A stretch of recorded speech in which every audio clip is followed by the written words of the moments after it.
자, 우리 오늘 교재 184페이지에 나오는 경우의 수라는 내용에 대해서 공부를 좀 할 거야.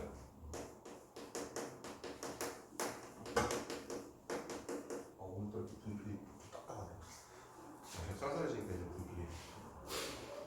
자, 경우의 수라고 하는 이 내용은 우리가 중학교 2학년 때, 2학년 2학기에서 공부를 해봤었어.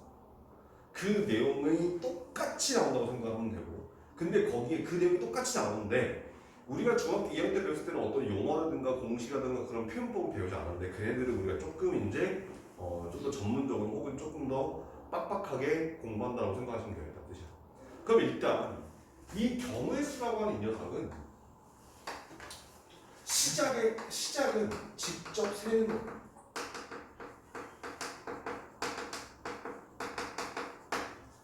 직접 세는 걸로부터 시작을 했어. 실제로 우리가 지금 풀려고 하는 문제들도 직접 셀 거예요. 직접 세기는 세는데 조금 뭐랄까 그냥 아무렇게나 세는 게 아니라 조금 활용을 해서 세면 조금 더 편하게 셀 수 있겠다 이런 뜻인 거란 얘기지. 오케이? 그럼 생각을 해봐봐. 예를 들어서 우리 그냥 필수에 이제 187페이지 왜 이렇게 오늘 말이 꽂냐 187페이지에 필수예제 1번 지금 보면 거기에 1부터 100까지의 자연수가 각각 하나씩 적힌 100장의 카드 산점을 뽑을 때 다음을 구하시오 라고 되어 있고 예를 들면 1번 같은 경우 봤을 때 12의 배수 또는 13의 배수가 적힌 카드가 나온 소문이 그럼 생각을 해봐봐. 자, 지금 1부터 시작해서 100까지가 있어. 그럼 카드들이 있단 말이야. 근데 한 장을 뽑았는데 12의 배수 또는 13의 배수의 카드를 뽑을 거예요. 자, 근데 우린 여기서 신경 써야 되는 게 또 뭐냐면 앞으로 여러분들은 문제를 풀 때 좀 이따 뒤에 가면 합의 법칙, 고백 법칙 이런 걸 공부하게 되는데 사건 A가 일어날 경우의 수가 M개, 사건 B가 일어날 경우의 수가 N개라고 했을 때 이 M과 N을 가지고 더할 것이냐 곱할 것이냐를 생각보다 되게 많이 헷갈려요. 오케이? 그런데 이렇게 생각하시면 돼. 일단 뒤에서 다시 얘기했지만 또는이 나왔어? 그럼 무조건 더하기.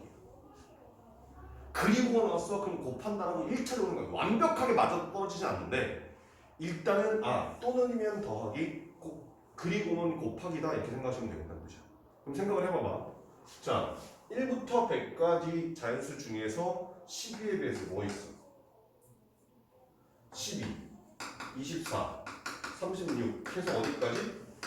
8 곱한 것까지니까 96개에서 여기 총 8장의 카드가 우리는 뽑을 수 있겠다 이런 뜻인 거죠. 그러면 13의 배수는 뭐가 있겠어? 13, 26, 39 해서 어디까지? 91까지가 나와. 그러면 여기 나오는 91까지 하는 얘는 몇 장? 7장의 카드를 뽑을 수 있겠다 이런 뜻인 거거든요. 그러면 12의 배수 또는 13의 배수를 뽑는다고 했을 때 이 8하고 7을 더하겠어? 곱하겠어? 더하겠다는 얘기인 거야. 그래서 총 15가지의 경우의 수가 나온다더라 라고 직접 세는 게 일단 시작이에요. 오케이? 그러면 이 직접 세는 게 어디까지 가는 거냐면 자, 다음 페이지 필수예제 2번 문제 볼까? 필수예제 1번에 2번, 3번을 여러분들이 풀면 돼요. 자, x 플러스 2y 플러스 3z는 11이래. 그런데 x, y, z가 지금 뭐라고 돼 있어? x, y, z가 자연수라고 되어 있어. 그걸 만족시키는 순서상의 개수를 세라 이렇게 있단 말이야. 오케이? 자, 그럼 얘는 찾는 방법은 말 그대로 직접 세는 경우야. 오케이? 근데 직접 셀 때 잠깐만 좀 봐. 직접 셀 때 여러분들하고 나하고 세는 속도가 조금 달라. 그리고 정확도가 좀 달라. 그 이유가 뭐냐면 여러분들은 어쩌면 중구난방을 막 세. 근데 선생님의 경우에는 기준을 잡고 센단 말이야. 그럼 그 기준에 대해서는 이렇게 생각하시는데 지금 봤을 때 x, y, z가 싹 다 자연수란 말이야. 근데 x, y, z에 붙어있는 개수가 x 앞에는 1이고 y 앞에는 2고 z 앞에는 3이잖아. 그러면 그 개수의 절대값이 큰 놈을 기준으로 잡아주는 거죠. 그게 가장 편해. 그러면 생각을 해봐봐라. 자, x, y, z야 지금. z가 가장 크면 얼마야? 3까지밖에 넣을 수 없단 말인 거지. 그런 다음에 그 다음 절대값 큰 게 y잖아. 그러면 얘를 3 넣었으니까 이미 9가 됐잖아. 그 y가 1 넣으면 x는 얼마가 돼? 0이 된단 말이야. 근데 문제에서 x와 z는 자유수였으니까 얘는 안 되는 거야. 맞지? 자, 그 다음에 또 z가 3을 넣었어. 그럼 y에다가 0을 넣으려고 했더니 그럼 여기가 2가 되긴 하는데 얘도 0이라서 안 되는 거지. 그러면 z에다 이제 뭘 넣어볼 거야? 3 안 됐으니까 2를 넣어봐야지. 그럼 얘가 2인 거니까 얘네 둘을 합쳐서 5만 되는데 5만 만들면 되는 거잖아. 그러면 여기다가 2 넣고 여기다가 1 넣는 방법. 그 다음에 z에 2 넣은 상태에서 여기다가 1을 넣고 여기다가 3을 넣는 방법이 있겠지. 맞지? 자, 그런 다음에 z에다 1 넣었어. 그럼 z에다 1을 넣었다는 얘기는 얘가 3이라는 얘기인 거잖아. 그러면 사실은 이 상황이라면 x 플러스 2y는 8을 만족시키는 xy 자연수의 개수를 세주면 되겠다 이 뜻인 거야. 근데 y가 4를 넣으면 x가 0 되는 거니까 안 되잖아. 그러니까 x에다 3 넣고, y에다 3 넣고, 여기다 2. 여기다 2 넣고, 그럼 여기에 4. 여기에 1 넣고, 그럼 여기에 6. z는 다 1인 거잖아 지금. 오케이? 더 이상 없다는 얘기인 거. 그러면 몇 개? 5개 끝. 이런 식으로 직접 세는 게 가장 시초가 된 거예요. 오케이? 자, 그런데 선생님 좀 전에 얘기했던 것처럼 여기에 또는이 나오느냐 그리고가 나오느냐에 따라서 조금 달라진단 말이에요. 예를 들면 이런 거지. 봐봐. 여기 나오는 요 1번 문제에서 조금 바꿔볼게. 12의 배수 또는 3의 배수가 아니라 얘를 좀 바꿔서 2의 배수 또는 뭐 예를 들면 5의 배수라고 한번 해보자. 그러면 여기서는 일일이 세진 않겠지만 아무튼 간에 2의 배수가 몇 개 있어? 50개가 있을 거란 말이야. 맞지? 1부터 100까지 중에서. 그럼 5의 배수는 몇 개 있어? 20개가 있을 거야. 이건 누구나 다 알아. 근데 생각을 해보니 어떤 문제가 생겨? 여기에도 들어가고 여기에도 들어가게 생기잖아. 그게 뭐예요? 10의 배수가 될 것이라는 거 확인할 수 있단 말이야. 그러면 여기서 지금 좀 지울게. 얘네들이 더해서 50 더하기 20이 될 건데 10의 배수 여기도 들어가고 여기도 들어간 10의 배수의 개수를 빼주면 될 거란 말인 거지. 오케이? 그럼 이 10의 배수를 우리는 어떻게 찾는 거냐면 2의 배수 그리고 5의 배수가 되는 녀석이 누구겠냐 이 뜻인 거야. 2의 배수도 되는 동시에 5의 배수 되는 녀석. 걔가 뭐가 돼? 이제 여기서 10의 배수가 돼서 10개가 되겠다 이 뜻인 거야. 그럼 여기서 10개만큼을 빼주겠구나 이런 거 생각하시면 되겠다는 얘기야. 그러면 우리는 직접 셀 때 직접 하나하나 세가긴 할 거예요. 근데 완전히 생 노가다 하는 방법이 있고 때로는 조금 그래도 배수라든가 약수 같은 걸 가지고 조금 더 편하게 구할 수 있는 방법도 있기는 해. 하지만 얘도 직접 세는 거나 마찬가지라고 생각하시면 되겠다는 뜻이야. 그런데 항상 뭘 조심해? 여기에 겹치는 부분. 얘를 집합의 개념으로 끌고 가게 되면 교집합되는 부분. 이렇게 생각하다는 거야. 만약에 전체 집합이 1부터 100까지 모든 자연수야. 근데 A라고 하는 집합이 2의 배수들의 모임이고 B라는 집합이 5의 배수들의 모임이라면 A에도 들어가고 B에도 들어가는 게 있을 거 아니야. 그럼 여기에 있는 얘네들이 10의 배수가 된다 이 뜻인 거란 말이에요. 그럼 이때 얘네들의 원소 개수를 셀 때 A의 원소의 개수랑 B의 원소의 개수를 더해서 A랑 B의 둘 다 들어가는 원소의 개수를 뺐단 말인 거지 한 번. 왜냐면 A에서도 세지고 B에서도 세지는 거니까. 그게 2의 배수의 개수 50개 5의 배수의 개수 20개, 10의 배수의 개수 10개에서 똑같이 나온다는 거예요. 오케이? 그러니까 집합의 원소의 개수를 세는 거랑 우리가 여기서 뭔가 경우의 개수를 세는 거랑 거의 비슷한 개념으로 끌고 갈 수도 있겠더라 이런 뜻인 거란 얘기죠. 오케이?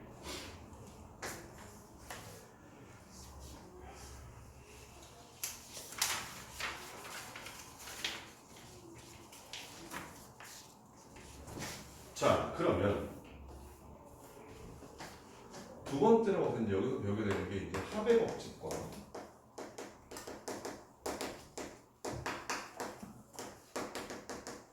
고배 법칙이라고 되어 있어.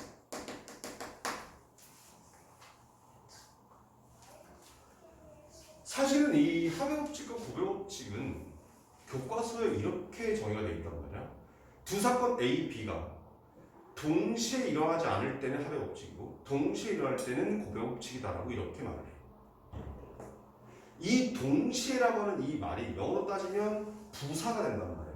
이 동시에라고 하는 이 말이 되게 너희들한테 헷갈림을 줄 수가 있어. 사실 동시에라고 하는 걸 영어로 따지면 at the same time이야. 즉 같은 시간에 일어나는 거야.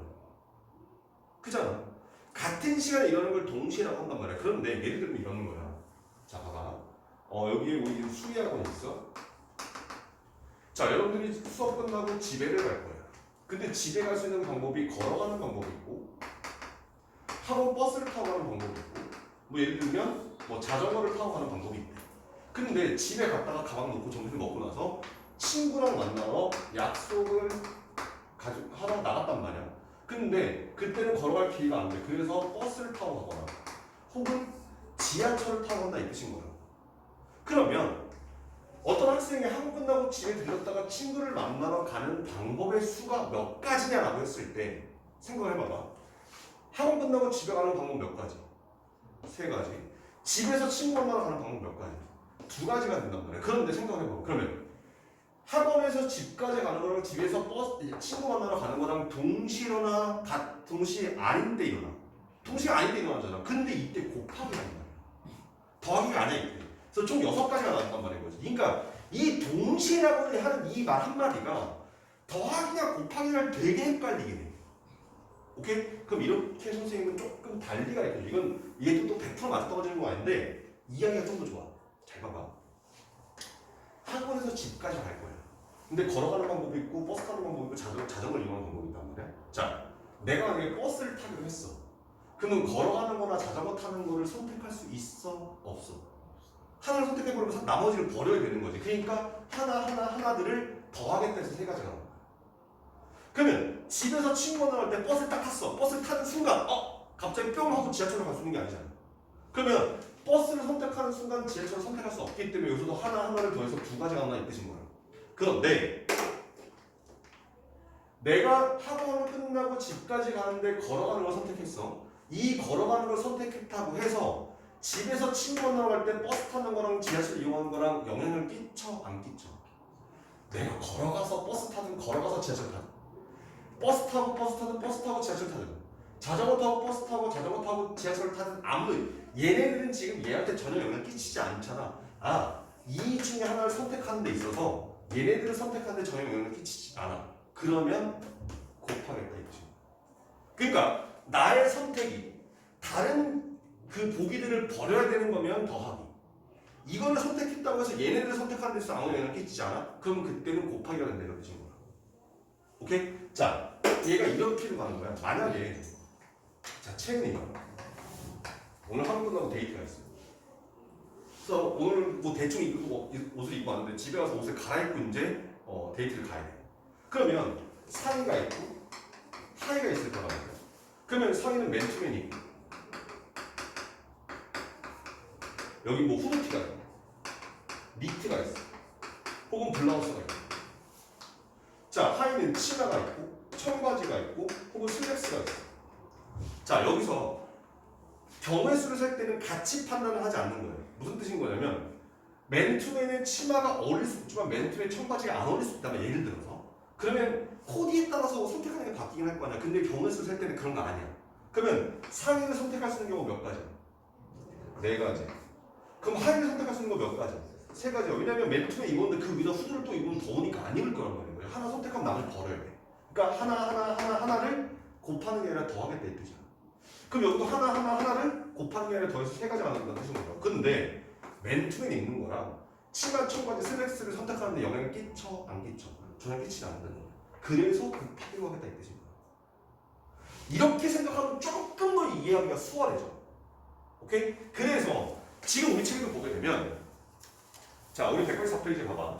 합의 법칙이 됐을 때 두 사건 A, B가 동시에 일어나지 않을 때 사건 A와 사건 B라는 경우에서 각각 MN이면 걔네들을 더해서 M 플러스 N이다라고 되어 있단 말이야. 그치? 184페이지야 지금. 거기 합업체가 되어 있는 박스에 보게 되면 두 사건 A, B가 동시에 일어나지 않을 때 어쩌고저쩌고 되어 있단 말인 거지. 오케이? 여기서 말하는 이 동시에라고 하는 이 말이 니네가 생각할 때 그 같은 시간 at the same time이 아니라 지금 선생님이 얘기하는 것처럼 영향을 끼친다. 즉 다시 말하면 내가 하나를 선택하는 데 있어서 다른 거를 절대로 선택할 수 없어. 그럼 얘네들이 같이 할 수 없단 말이야. 같이 할 수 있느냐 없느냐가 동시에 동시에가 아니냐를 선택한다고 생각하시면 돼요. 그래서 이렇게 이해하면 조금 더 더할 때와 곱할 때의 구분이 되겠다 이런 뜻인 거지. 오케이? 그럼 여기도 보니까 봐봐.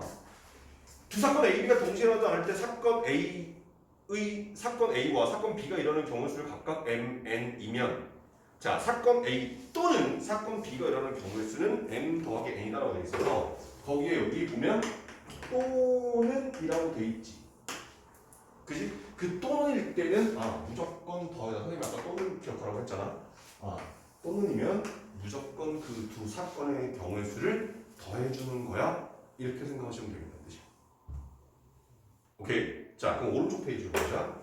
오른쪽 페이지 가보니까 고배법칙이 또 돼 있고 두 사건 A, B에 대하여 사건 A, B가 일어나는 경우의 수가 M가지이고 그 각각에 대하여 사건 B가 일어나는 경우의 수가 N가지일 때 두 사건 A, B가 동시에 일어나는 경우의 수는 M 곱하기 N이다 라고 되어 있어. 오케이? 그러니까 이런 거야. 사건 A 상위, 사건 B 하위. 내가 이 얘네들을 선택하는 데서 얘네들을 선택하는 데 영향을 끼쳐 안 끼쳐? 전혀 끼치지 않아. 그래서 그때는 곱하기다 이렇게 끄고 하시면 되겠다는 뜻이야. 오케이? 자, 경우의 수에서는 내용이 이게 다야. 근데 좀 더 뒤에 가서 순열, 조합 이런 걸 배우게 되는데 대신에 경우의 수에서는 이제 문제 유형들이 조금 많고 우리가 중학교 때 배웠던 문제 유형들이 똑같이 나오는데 훨씬 더 어렵게 나와준다 이렇게 생각하시면 돼요. 오케이? 그래서 뒤에 있는 필수 예제를 풀면 선생님이 심한 내용까지 같이 예제를 끌어다가 설명하도록 합시다. 자, 우리 교재 189페이지 3번.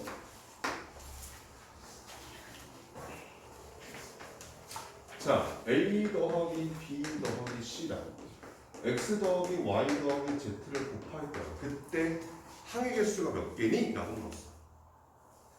그럼 생각하자. 이렇게 생각하시면 돼요. 자, 주머니에 구슬이 3개가 있어. 근데 여기 A 써있고 여기 B 써있고 여기 C가 써있어. 자, 또 다른 주머니에 또 구슬이 3개 있어. 근데 여기 X 써있고 Y 써있고 Z가 써있어. 자, 각각의 주머니에서 구슬을 하나씩 빼서 걔네들을 곱할 거야. 오케이? 그러면 이 중에 하나가 선택될 거고 이 중에 하나가 선택될 거야. 그럼 여기서 선택될 수 있는 경우의 수 몇 가지? 3가지. 여기서 선택될 수 있는 경우의 수 몇 가지? 3가지. 그런데 이 주머니에서 A가 뽑혔다고 해서 이 주머니에서 X, Y, Z를 뽑는데 영향을 끼쳐? 안 끼쳐? 끼치지 않잖아. 그래서 9가지. 그런데 지금 여기 나오는 요 아이디어 주머니에다가 구슬 넣어서 뽑아서 곱한다라고 하는 요 아이디어 잘 기억해놔. 물론 기억 안 날 거야. 왜냐면 이걸 가지고 공부할 때는 고2나 고3 때가 되거든. 그 화통이라고 하는 과목을 공부하게 되면 거기에 이항정리라고 하는 게 나오게 되는데 그 이항정리를 선택하는 이항정리의 개념 혹은 다항정리의 개념을 이해하는 데 있어서 이 주머니 개념이 되게 편하게 나오기 때문에 요거는 기억해도 지금 좋다 이런 뜻인 거예요.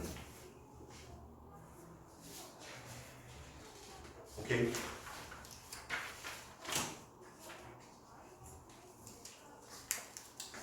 자, 그 다음에 필수 예제 4번으로 가봅시다.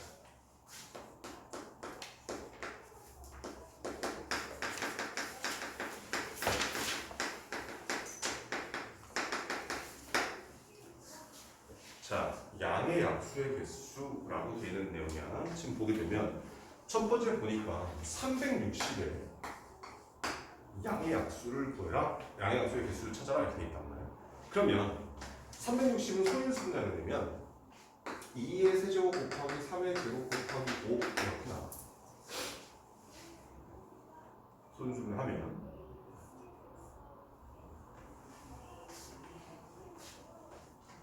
그런데 여기는 지금 소인수가 3개가 나오기 때문에 이해하기가 조금 어려워서 선생님 조금 더 쉬운 거 가지고 한번 해볼게요. 예를 들어서 72의 양의 약수라고 했어요. 그러면 72라고 하는 이 값은 2의 세제곱 곱하기 3의 제곱 이렇게 나온단 말이야. 오케이? 그러면 이렇게 생각하는 거야. 자, 2라고 써있는 구슬이 총 3개가 있어.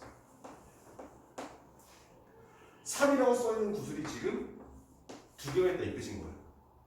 오케이? 근데 생각을 해봐봐. 2가 써있는 구슬을 몇 개 뽑을 수 있어? 가장 많이 뽑으면 3개 뽑을 수 있지. 그럼 가장 적게 뽑으면 몇 개 뽑을 수 있어? 안 뽑을 수도 있어. 그러면 2의 구슬을 뽑는 경우의 수가 몇 가지야?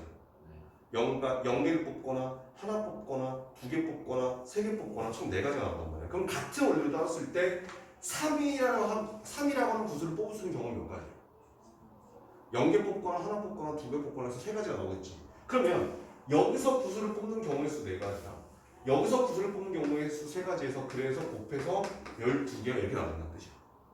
근데 이 내용이 어디서 나온 거냐면 여러분 중학교 1학년 때 약수의 개수, 양의 약수를 할 때 이렇게 했단 말이야. 지금 2가 세제곱이야. 그럼 여기에 1, 2, 2의 제곱, 2의 세제곱.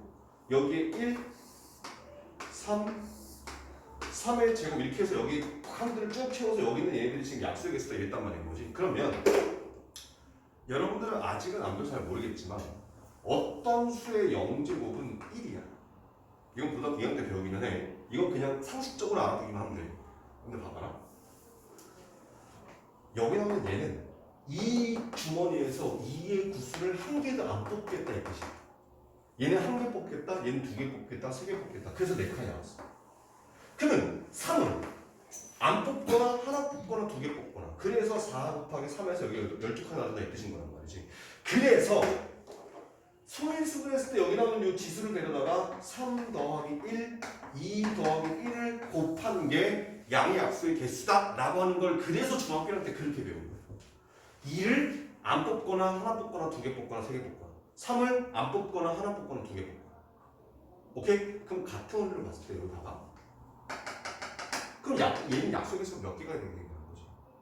그럼 2를 뽑을 수 있는 경우는 0개, 1개, 2개, 3개 몇 가지? 4가지. 3을 뽑을 수 있는 경우는 0개, 1개, 2개에서 몇 가지? 3가지. 5를 뽑을 수 있는 경우는 0개, 하나에서 2가지. 이게 양의 약수의 개수다 이런 뜻입니다. 그래서 양의 약수의 개수는 어떤 자연수를 소인수분했을 때 P의 A제곱, Q의 B제곱, R의 C제곱 이런 식으로 소인수분해가 됐다라고 하면 요 지수에 있는 A, B, C를 데려다가 A 더하기 1, B 더하기 1, C 더하기 1의 곱이 양의 약수의 개수야 라고 이렇게 보통 가르친단 말이야. 그 이유가 P를 선택할 수 있는 게 0개부터 A개까지. 그래서 A 플러스 1가지의 경우의 수가 나오고 Q가 0개부터 B개까지, B 플러스 1개의 경우의 수. R이 0부터 C까지, C 플러스 1가지의 경우의 수라고 해서 걔네들의 곱이 양의 약수의 개수더라. 이렇게 풀리는 거야.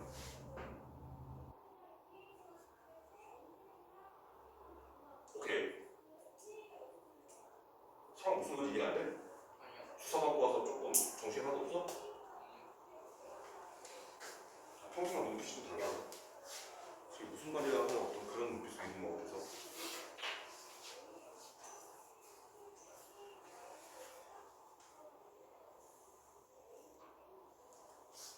자, 그러면 2번 같은 경우 봤을 때 공약수의 개수를 그렇죠. 공약수 개수는 어떻게 생각해? 빠를까? 하나, 셋? 그렇지 않고 어떻게 돼? 공약수는 이렇게 생각하시면 돼. 그 뭐야? 최대 공약수 있지. 최대 공약수를 구해서 그 녀석의 약수의 개수가 양의 약수의 개수가 공약수의 개수다라고 생각하시면 돼. 아주 간단하게 설명해볼게요. 잘 봐봐. 예를 들어서 8이라고 하는 수가 있어. 그럼 얘는 1, 2, 4, 8 총 4개의 약수를 가져. 맞지? 자, 12라고 하는 수가 있어. 그럼 얘는 1, 2, 3, 4, 6, 12가 있단 말이야. 그럼 얘네들의 공약수가 뭐 있어 지금? 1이랑 2랑 4, 1이랑 2랑 4가 나오잖아. 얘들을 약수를 그래서 하나하나 공통적으로 세는 게 아니라 그러면 8과 12의 공약수가 뭐야? 최대 공약수가 4잖아. 그럼 4의 약수가 몇 개예요? 1, 2, 4, 3개잖아. 이렇게 찾는 거야. 그래서 공약수의 개수를 세는 거야? 그럼 최대 공약수를 구해서 그 최대 공약수의 약수의 개수를 세주면 되겠다? 이렇게 구하시면 되는 뜻인 거지. 오케이?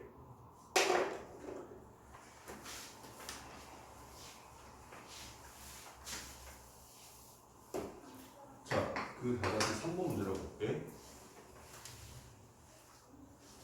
자, 360에 양의 약수 중에 2의 배수를 찾으래. 즉 짝수를 찾아라 이렇게 있단 말이야. 그럼 문제가 3의 배수가 될 수도 있고 뭐 5의 배수가 될 수도 있을 거란 말인 거지. 자, 그럼 생각을 해봐봐. 아까 360을 소인수로 했을 때 얘가 2의 세제곱 곱하기 3의 제곱 곱하기 5 이렇게 있었단 말이야.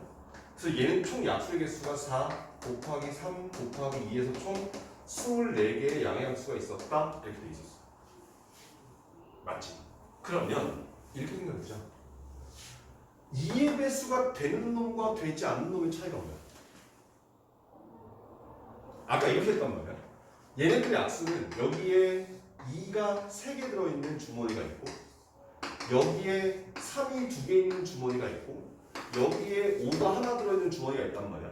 근데 이 주머니에서 구슬을 무조건 다 뽑는 게 아니라 안 뽑아도 되고 뽑아도 되고 선택이 있단 말인 거지. 그러면 생각을 해봐봐. 2의 배수인 약수와 2의 배수가 아닌 즉 짝수인 약수와 홀수인 약수가 있을 거야. 걔네 둘의 차이점이 뭐겠어? 여기서 구슬을 하나 이상 뽑으면 무조건 짝수가 될 거고 여기서 구슬을 안 뽑아버리면 홀수가 될 거야. 무슨 말인지 알겠어? 그러면 생각을 해봐봐라. 여기서 구슬을 만약에 뽑는다라고 가정했을 때 한 개를 뽑을 수도 있고 두 개를 뽑을 수도 있고 세 개를 뽑을 수 있단 말인 거지. 그럼 그걸 하나하나 세기가 너무 귀찮아. 그래서 이렇게 하자는 게 전체 약수의 개수에서 이걸 하나도 안 뽑아. 이걸 안 뽑은 채로 여기서 구슬을 뽑으면 다 홀수인 약수인 거잖아. 걔네들을 빼버리면 나머지는 짝수인 약수가 되겠다 이런 뜻인 거라는 얘기야. 오케이? 그럼 여기서 하나도 안 뽑을 거니까 경우의 수 한 가지. 여긴 경우의 수 몇 가지? 하나 뽑거나 두 개 뽑거나 안 뽑거나 세 가지. 여기서 안 뽑거나 하나 뽑거나 두 가지. 그래서 싹 곱했으니까 이 6이라고 하는 이 숫자가 홀수인 약수의 개수가 6개가 되겠구나 이 뜻인 거라는 얘기야. 무슨 말인지 알겠어? 그러면 이제 전체 24개에서 6개를 뺐으니까 짝수인 약수는 18개 이렇게 살 수 있다는 얘기지. 그럼 살짝 응용해볼게. 봐봐. 이 360의 약수에서 3의 배수인 약수를 한번 찾아보자.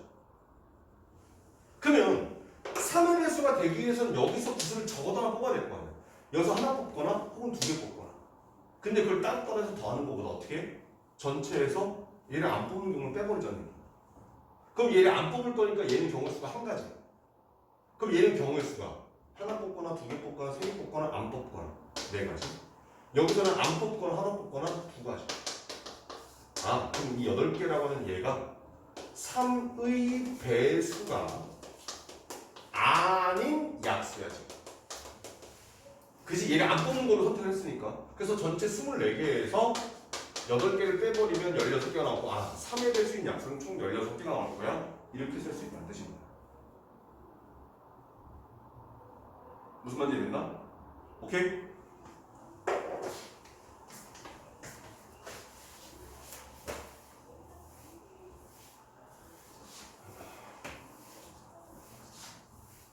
자, 그럼 오른쪽 페이지 넘어와서 공유하는 그 녀석은 경로의 수야.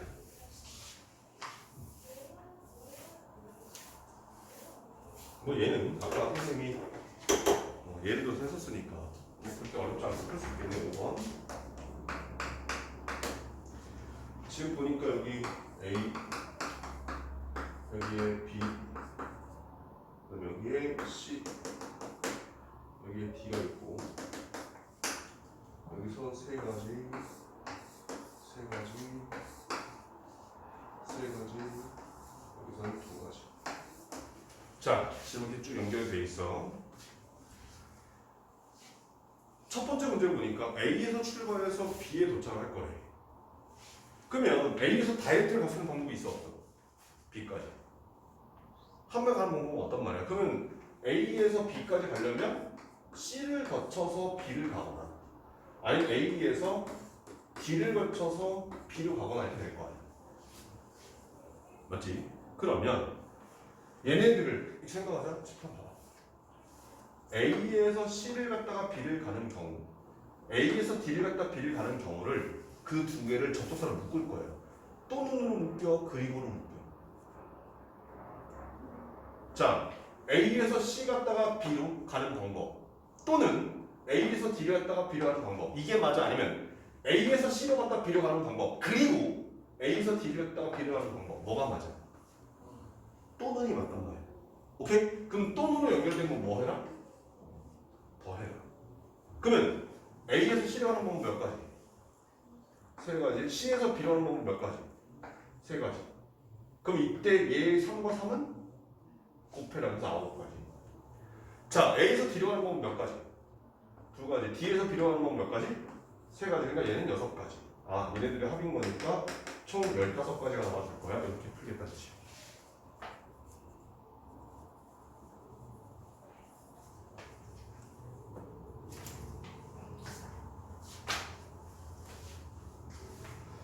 자, 그럼 두 번째 문제 가볼게.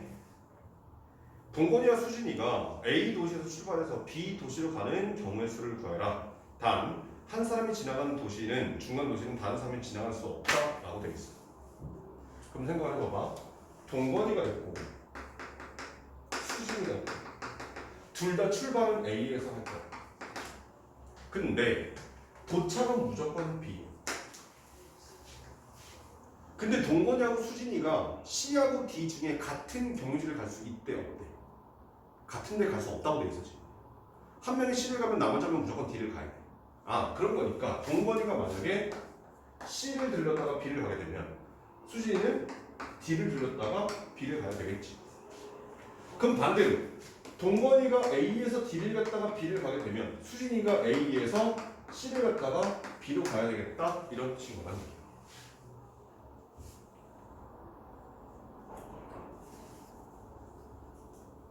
그러면 생각해봐봐. 이렇게 가는 경로, 그리고 이렇게 가는 경로야? 아니면 이렇게 가는 경로 또는 이렇게 가는 경로? 자, 동건이는 A에서 C를 갔다 B를 가고 수진이는 A에서 D를 갔다 B를 갈 거야. 또는 동건이는 A에서 D를 갔다 B를 갈 거야. 수진이는 A에서 C를 갔다 B를 갈 거야. 이게 맞아? 아니면 동건이는 A에서 C를 갔다 B를 간다. 수진이는 A에서 D를 갔다 B를 갈 거야. 그리고 동건이는 A에서 D를 갔다 B를 갈 거야. 수진이는 A에서 C를 갔다 B를 갈 거야. 어떤 게 맞아? 또는이 맞겠지. 아, 그러면 여기가 또는으로 연결될 거니까 이때 경우의 수와 이때 경우의 수의 합이 되겠구나. 이렇게 구할 수 있다는 뜻이야. 됐어? 자, 그럼 생각해보자.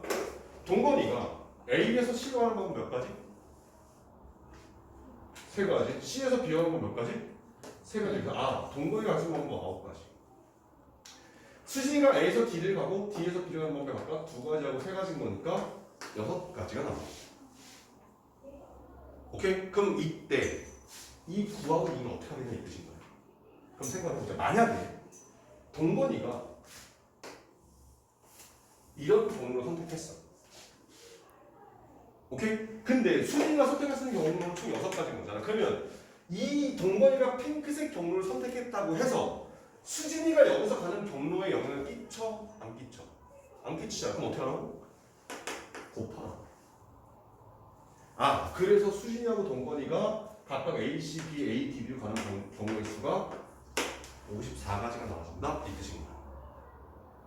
그럼 얘는 순서도 바뀐 거니까 얘가 6가지, 얘가 9가지가 돼서 또 곱하는 거니까 54가지가 돼서 총 경우의 수는 108가지야. 이렇게 구하신다는 뜻인 거죠.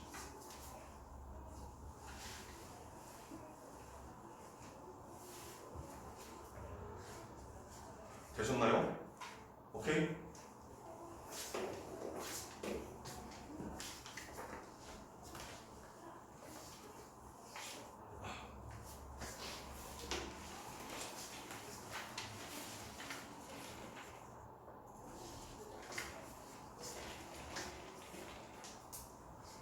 자, 필수기 6번을 보게 되면 다음 페이지 넘어가서 여기에 색칠하기 나옵니다.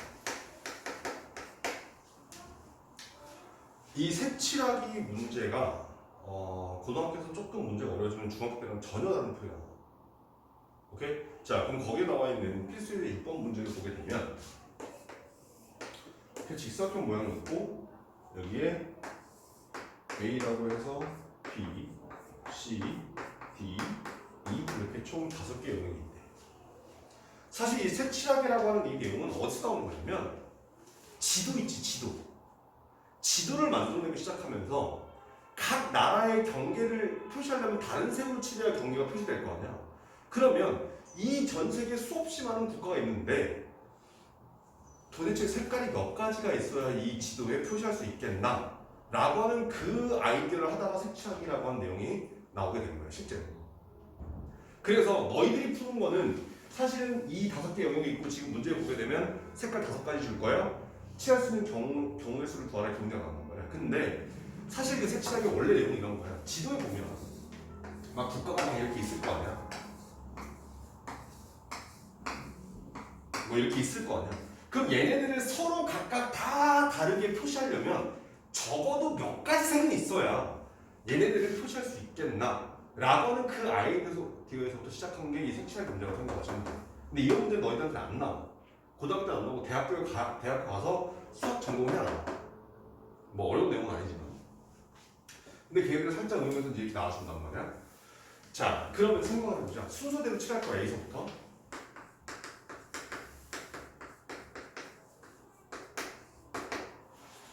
지금 문제 보게 되면 우리한테 주어진 색깔이 총 5개의 색이 돼 있고 인접한 영역은 다른 색으로 칠해야 돼. 그래야 구분이 될 거니까. 그럼 생각해보자. A에 칠할 수 있는 경우의 수 몇 가지? 5가지. 근데 B에 칠할 거야. 그럼 B는 A하고 다른 색을 칠해야 될 거야. 만났으니까. 그럼 B에 칠할 수 있는 경우 몇 가지? 4가지. 그러면 이제 C에 칠할 거야. C에 칠하러 봤더니 A에 칠한 거랑 B에 칠한 거랑 다른 색으로 칠해야 될 거야.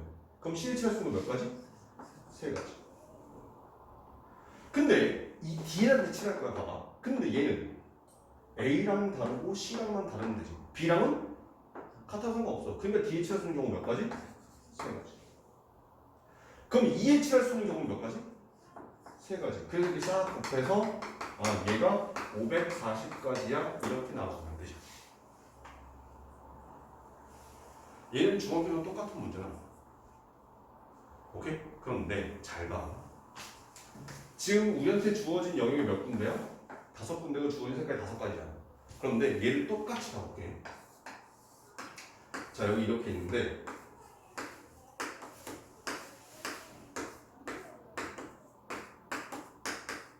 이렇게 똑같이 5개의 영역으로 구분돼 있어. 우리한테 주어진 색깔은 똑같이 5가지야. 오케이? 그래서 한번 잘 봐봐. 칠판. 똑같은 원리로 한번 가볼게. A, B, C, D, E 순서로 칠할 거예요. 자, A에 칠할 수 있는 경우 몇 가지? 5가지. 그럼 B에 칠할 수 있는 경우 몇 가지? 4가지가 되지. A랑 다르면 되는 거니까. 그럼 C에 칠할 수 있는 경우 몇 가지? B랑 C랑 다르면 되는 거니까 3가지가 될 거야. 그럼 D에 칠할 수 있는 경우 몇 가지? A랑 C랑 다르면 되는 거니까 3가지 칠할 거란 말인 거지. 그러면 E에 칠할 수 있는 경우 몇 가지? 자, 생각하자. A랑 B랑 서로 다른 색이야, 그지? A랑 D랑 서로 다른 색이야, 그지? 근데 B하고 D가 같은 색이야, 다른 색이야? 얘네들이 같아도 되고 달라도 되지. 그럼 얘네들이 같을 때는 여기 칠할 수 있는 게 3가지지만 얘네들이 다를 때는 칠할 수 있는 경우가 2가지가 될 거란 말이야. 그럼 여기서 바로 구할 수 있다, 없다? 없다. 그래서 이렇게 바로 구할 수 없는 문제를 받게. 오케이? 그런데 생각을 해보니까 여기 2에 칠할 건데 경우가 2가지 나눠졌죠. 어떻게? 얘네 둘이 같은 색이냐? 얘네 둘이 다른 색이냐에 따라서 달라진 거잖아. 그래서 얘를 풀 때에는 첫 번째 케이스 B랑 D가 같은 색이라면 두 번째 케이스 B랑 D가 다른 색이라면 자 잠깐만 칠판. 그런데 B랑 D가 같은 색이다. 그리고 B랑 D랑은 다른 색이다. 이게 맞아? 아니면 B랑 D랑 같은 색이다. 또는 B랑 D랑 다른 색이다가 맞아. 또는 맞겠지. 아 그럼 이 경우의 수와 이 경우의 수를 더하겠다 이것입니다. 오케이? 자 그 다음에 얘는 사실 상관없는데 이제 문제를 풀 때 우리가 조금 고려해야 되는 게 있어. 그게 뭐냐면 얘네들에서 인접한 영역의 개수를 잴 거야. 그러니까 만나고 있는 영역의 개수를 세겠다는 거야. 그런데 만나고 있을 때는 변이 만나야 만난다고 생각을 해. 이렇게 돼 있고 이렇게 돼 있으면 꼭지점이 만난 거죠. 얘는 인접한 거 아니야. 얘네들은 다 같은 색으로 칠해도 된다는 얘기야. 오케이? 그러면 봐봐. A는 몇 개의 면하고 만나고 있어? 4개의 면하고 만나고 있지. B는 3개, C는 3개, D는 3개, E는 지금 얘의 경우에는 4, 3, 3, 3이기 때문에 상관은 없는데 이렇게 인접한 영역의 개수를 세고 인접한 영역이 많은 데부터 색칠을 해가는 거야. 근데 인접한 영역의 개수와 똑같아? 그럼 순서 상관없어. 오케이? 자 그러면 그냥 똑같이 A, B, C, D, E 순서로 가볼게. 자 A에 칠할 수 있는 경우 몇 가지? 5가지. 왜 두 좋은 색깔이 5가지인 겁니까? 자 그럼 B에 칠할 수 있는 건 몇 가지? 4가지. C에 칠할 수 있는 건 몇 가지? 3가지. 이렇게 똑같아. 근데 D에 칠할 수 있는 건 몇 가지? 지금 우린 가정을 했어. B하고 D는 어떤 색이다? 같은 색이다. 그럼 B에 만약 빨간색을 칠했어. 그럼 D는 무조건 빨간색인 거잖아. 그러니까 얘에 칠해버리면 얘는 정해지는 거기 때문에 D에 칠할 수 있는 개수가 한 가지가 되는 거야. 왜냐면 B가 빨간색을 칠하는 순간 D는 고민할 것도 없이 무조건 빨간색이잖아. 여기다 파란색을 칠해버리면 얘는 무조건 파란색인 거잖아. 그러니까 아 D에 칠 수 있는 한 가지라는 거야. 그러면 그 다음에 E를 칠할 거야. 근데 봐봐. A하고 B는 다르지. A하고 D 다르지. 근데 B하고 D는 어때? 같은 색이야. 그럼 얘가 빨간색이라면 얘네들은 파란색이야. 그럼 여기서 칠하면 안 되는 색깔은 빨간색과 파란색 두 개 하면 되는 거잖아. 그래서 여기 칠할 수 있는 경우 몇 가지? 3가지 이렇게 나와. 이해됐어? 그런데 얘를 봐볼게. 그러면 이제 B랑 D랑 달라야 돼. 그럼 A에 칠할 수 있는 거 몇 가지? 5가지. B에 칠할 수 있는 거 몇 가지? 4가지. C에 칠할 수 있는 거 몇 가지? 여기까지 똑같아. 근데 D에 칠할 거야 이제. 근데 D는 A랑 달라야 돼. C랑 달라야 돼. 근데 B랑도 달라야 돼. 그럼 여기가 칠할 때 피해야 되는 색깔이 몇 가지야? 3개를 피해야 되는 거잖아. 그러니까 여기 칠할 수 있는 경우 몇 가지가 나와?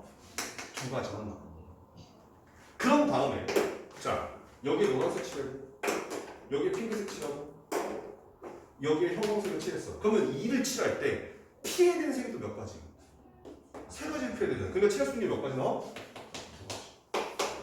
아 그럼 얘네들 총 곱이 9 곱하기 20인 거니까 180까지.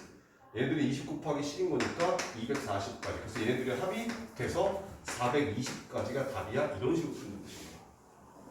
그래서 똑같이 영역 5군데, 똑같이 영역 5군데, 주어진 색깔 5개, 주어진 색깔 5개지만 칠할 수 있는 경우의 수가 달라진다. 이런 뜻인 거예요. 그러면 이제 여기서 고민이 생겨요. 선생님, 도대체 언제 그냥 해도 되고 언제 케이스 분류해야 됩니까? 라고 하는 거에 대해서 고민이 생겨요. 오케이? 그런데 사실 얘를 내가 야 그림 이렇게 생기면 무조건 케이스 분류고 그림 이렇게 생기면 무조건 케이스 분류 안 해도 돼 라는 식으로 내가 케이스 분류해서 알려주고 싶어서 그걸 되게 고민했었거든. 딱 떨어지지 않아. 오케이? 그러면 문제를 풀면서 아까 선생님이 문제 제기했듯이 5, 4, 3 한 다음에 추려고 봤더니 오씨 얘네들이 같을 때랑 다를 때에 따라서 경우수 달라지잖아. 근데 되게 웃긴 게 뭐냐면 얘 있지. 얘도 케이스 분류해서 문제를 풀어야 되는 똑같은 답이야. 보여줄게.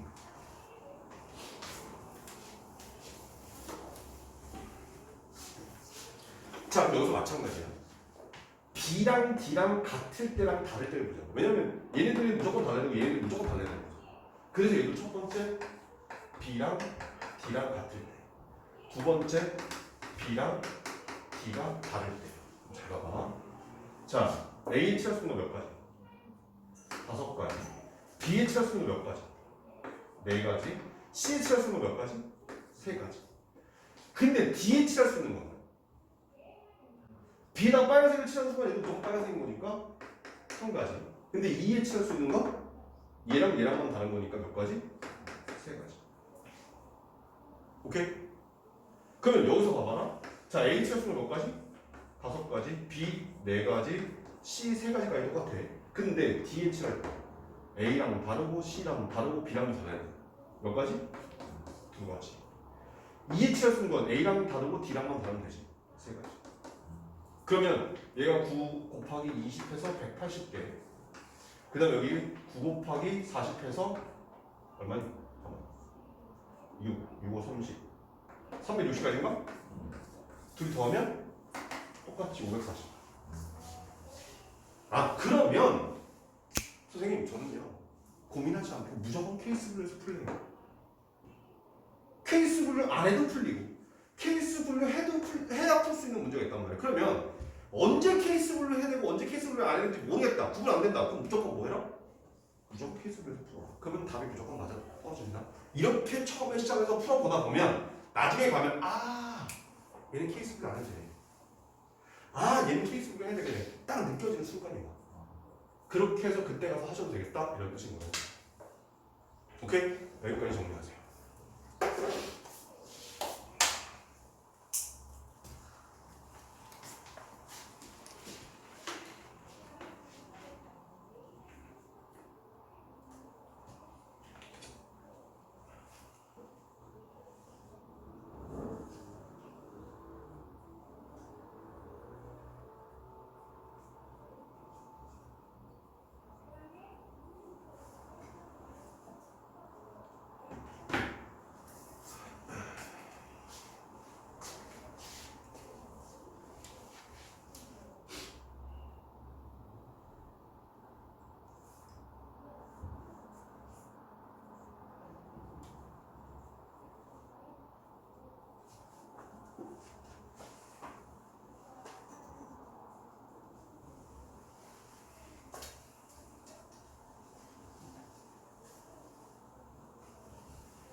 자, 그다음 다음 페이지 와서 193페이지 나오는 지불하는 방법의 수라고 되어 있어.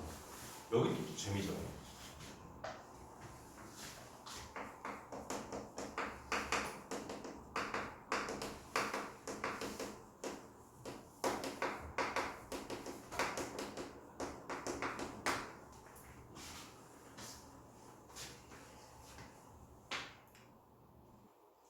자, 이렇게 한번 생각해보자. 500원짜리 동전이 2개 있고 100원짜리 동전이 3개 있어. 그랬을 때 내가 지불할 수 있는 방법의 수를 구하라 이렇게 있어. 오케이? 그럼 500원짜리 동전을 제일 많이 쓰면 몇 개야? 저 500원짜리 동전이 몇 개니 여기? 2개 있잖아. 그 500원짜리 동전을 제일 많이 쓰면 몇 개야? 제일 좀 쓰면? 안 쓰는 경우가 있겠지. 그지? 그럼 100원짜리 동전을 제일 많이 쓰면 몇 개야? 3개. 안 쓰면 0개. 이렇게 된단 말이야. 그러면 우리가 여기서 확인해 볼 수 있는 건 이런 뜻이야. 여기 500원짜리 동전을 안 쓰거나 500원짜리 동전을 하나 쓰거나 이렇게 하지 말고 여기 500원짜리 동전을 안 쓰거나 하나 쓰거나 2개 있습니다. 그럼 100원짜리 동전을 안 쓰거나 하나 쓰거나 2개 쓰거나 3개 쓰거나 그러면 총 지불할 수 있는 방법이 있으면 몇 가지가 나와? 12칸이 나오는 거잖아. 12가지다가 아니고요. 봐봐. 여기 칸 채워볼게. 그럼 여기 얼마? 빵원 여기는 100원, 200원, 300원. 여기는 500원, 600원, 700원, 800원. 여기는 1000원, 1,100원, 1,200원, 1,300원이 된 거지. 총 몇 칸이야 지금? 12칸이야. 그런데 얘는 지금 돈 얼마 냈니? 안 냈잖아. 돈 빵원 낸 거잖아. 그럼 빵원 낸 건 돈을 낸 거야 안 낸 거야? 그래서 이 한 칸을 빼서 총 11가지의 집을 방법의 수가 나온다더라. 이런 뜻인 거야. 그럼 이때 집을 금액의 수는 몇 가지? 100원, 200원, 300원, 500원, 600원, 700원, 800원, 1000원, 1100원, 1200원, 1500원 다 다르잖아. 그래서 집을 금액도 똑같이 11가지가 나와. 여기 방법, 여기 금액.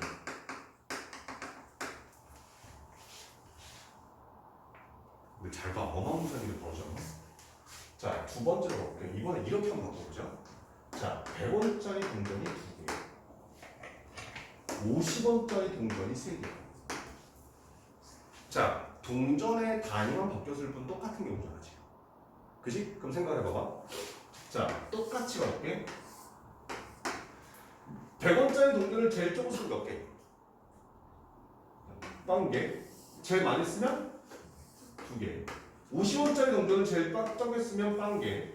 1개 쓰거나 2개 쓰거나 3개 쓰거나 이렇게 나올 거란 말이야. 그럼 자, 여기 채워보자.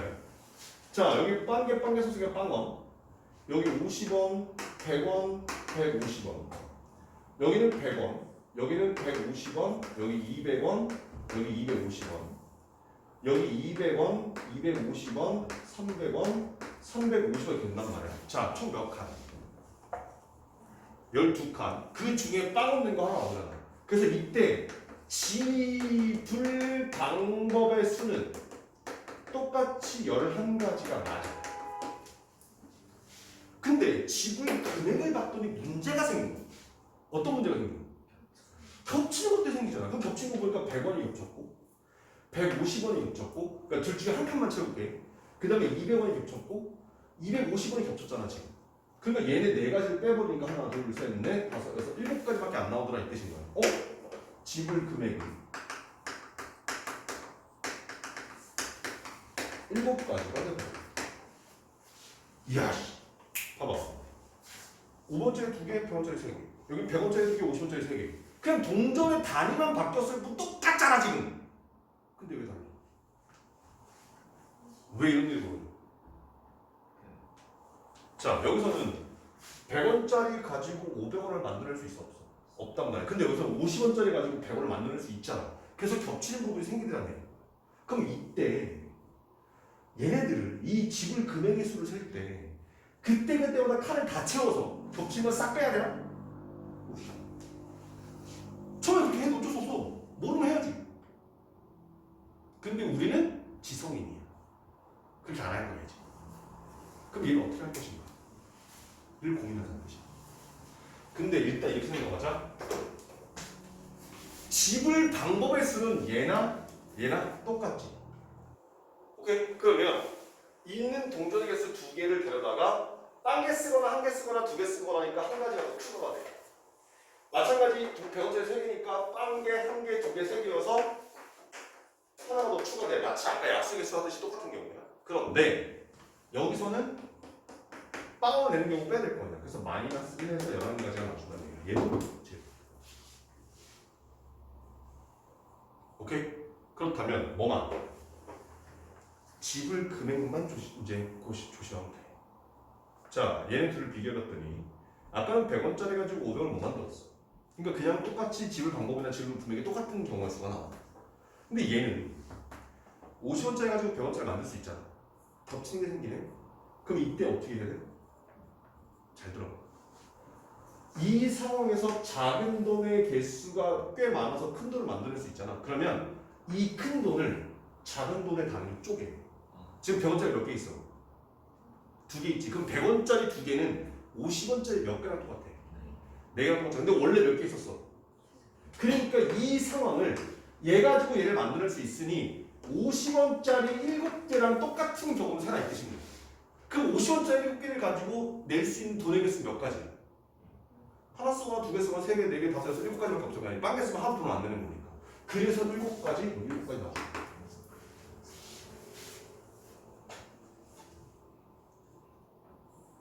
자, 그럼 문제 난이도 조금 올릴게. 일단 여기까지 정리하세요.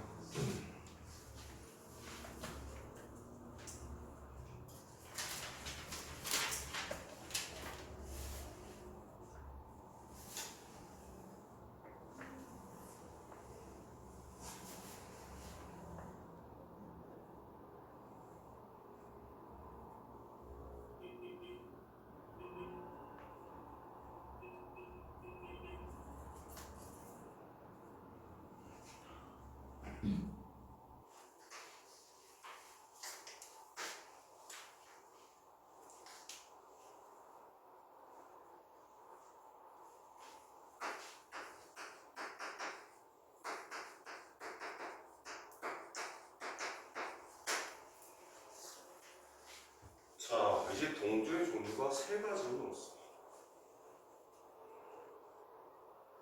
이 동조의 종류가 세 가지가 돼버리면 저렇게 한 방에 표를 못 나타내. 사실 얘네는 한 방에 나타내면 입체표로 가는데 입체표를 동조에 쓸 수 없잖아. 그래서 얘는 조금 더 이제 얘를 이해했을 때 갈 수 있는 방법이야. 잘 봐봐. 여기서 지불 방법의 수를 더해. 그러면 500원짜리 동조에 지금 몇 개 있어? 두 개 있잖아. 500원짜리 동조를 제일 많이 쓰면? 제일 안 쓰면? 그러니까 여기서 경우수 몇 가지? 그럼 100원짜리 동전은? 50원짜리 동전도? 근데 얘 빵개 하면 돈 하나도 안 쓴 거잖아. 그래서 마이너스 1. 그래서 여기서 17가지가 나온다.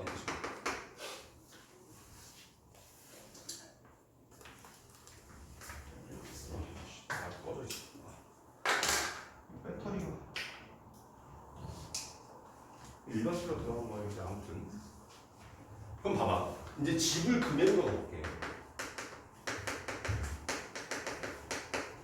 자, 100원짜리 가지고 500원 만들 수 있어?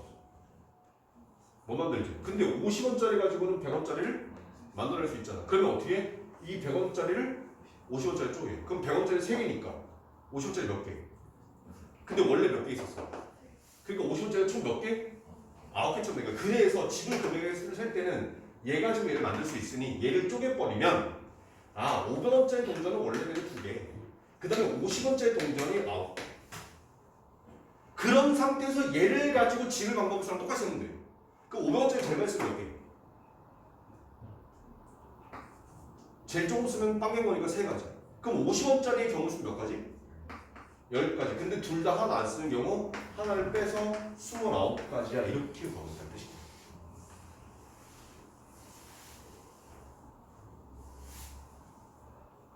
무슨 말인지 이해가 되셨나요?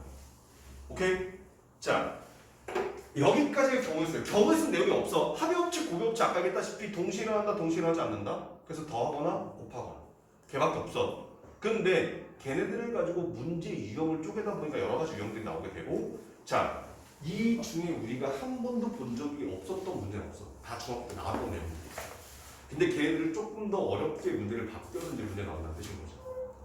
오케이? 자, 지금 선생님이 해준 내용들 필수예제 한 번씩 풀어보시고요. 그 다음에 필수예제 풀고 그 밑에 있는 체크, 확인 체크 문제들이 뭐 페이지마다 2문제 혹은 3문제가 있잖아. 그 중에 첫 번째 문제들만 풀어보세요. 첫 번째 문제들만. 오케이? 그 다음에 숙제로 펴오시면 되고. 일자 문제 푸세요.